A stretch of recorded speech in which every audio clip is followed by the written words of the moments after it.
跟着刘畊宏跳，让您腰间赘肉咔咔掉；跟着莫妮卡吃，让您脸部水肿速速消。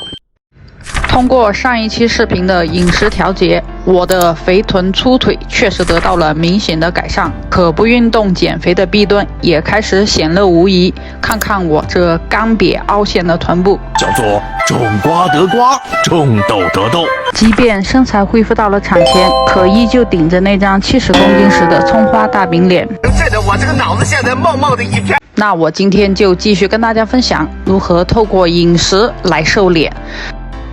大家好，我是带你们为自己量身定制科学减脂餐的健身教练莫妮卡。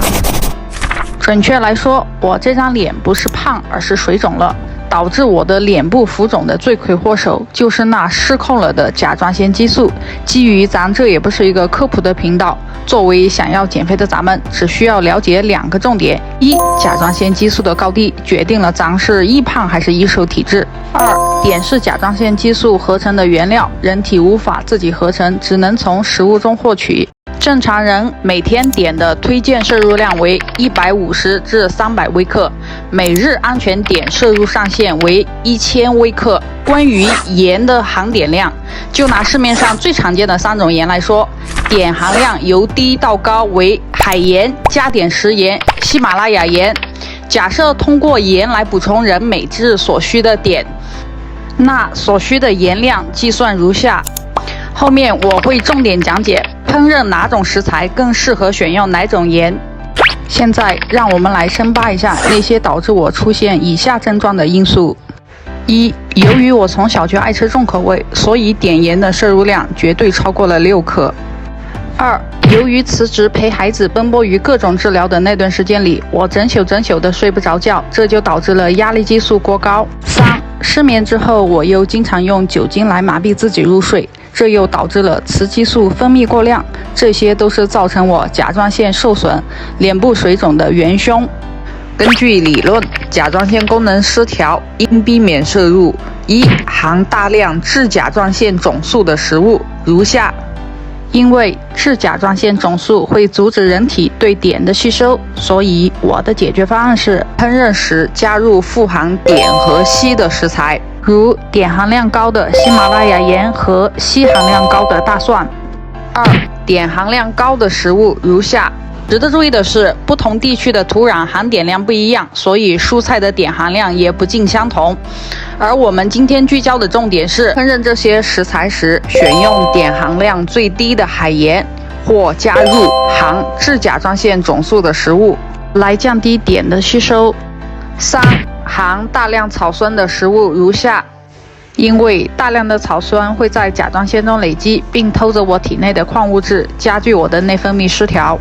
我的解决方案是，烹饪这些食材时，先焯水，再加入富含钙和维生素 B6 的食材。比如此份食谱，我虽然选用了50克的四季葱，但我还选用了富含钙和维生素 B6 的蛇瓜，以及鸡胸肉和藜麦，来帮助甲状腺对抗草酸的干扰。在这3个大前提下，我将提高钾的摄入量，所以我选用钾含量高的蛇瓜、番茄、藜麦。再者，要提高碳水和蛋白质的摄入量，以及限制胆固醇和钠的摄入。今天我选用白藜麦作为主食的原因如下：一、利用其丰富的膳食纤维和高质量的蛋白质来增强饱腹感，抵抗饥饿素的侵略；二、利用其低 GI 的属性来改善我的胰岛素抗阻，进而改善甲状腺功能。三、相较于红藜麦和黑藜麦，白藜麦能减少消化负担，有助于改善甲状腺功能，非常适合像我这种肠胃功能欠佳的人群，以及麸质不耐者、素食者、三高患者、糖尿病患者等。值得注意的是，此份食谱的钾含量相当的高，是速效救水肿的绝佳食谱，但肾病患者或3低患者不宜食用。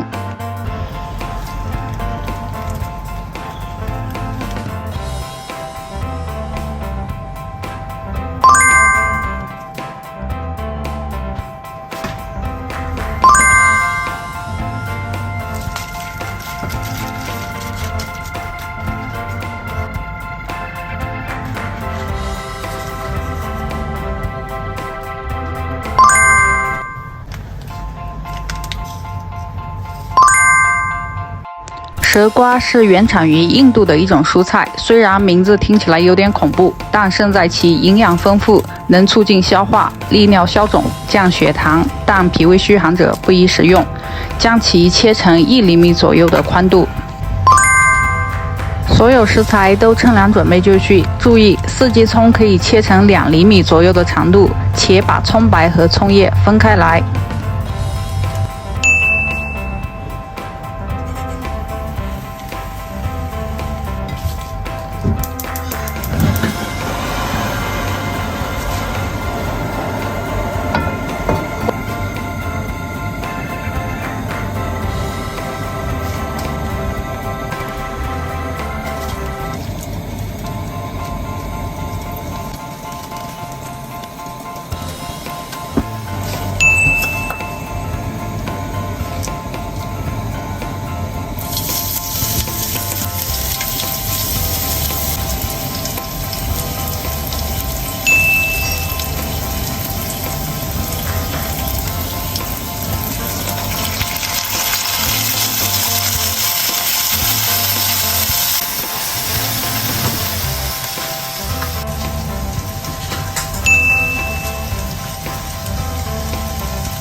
装盘完成，这道致敬所有刘畊宏男孩女孩们的瘦脸食谱就完成啦！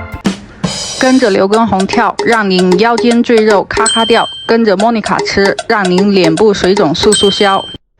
哈哈，能够耐心看到这里的观众朋友们，我真的发自内心的感谢你们给我的留言和点赞。第一次让我觉得，原来一个吃货整天在家研究如何把减肥餐做得好吃且不增加健康的风险，是一件有意义的事。那我们下一个视频再见，谢谢。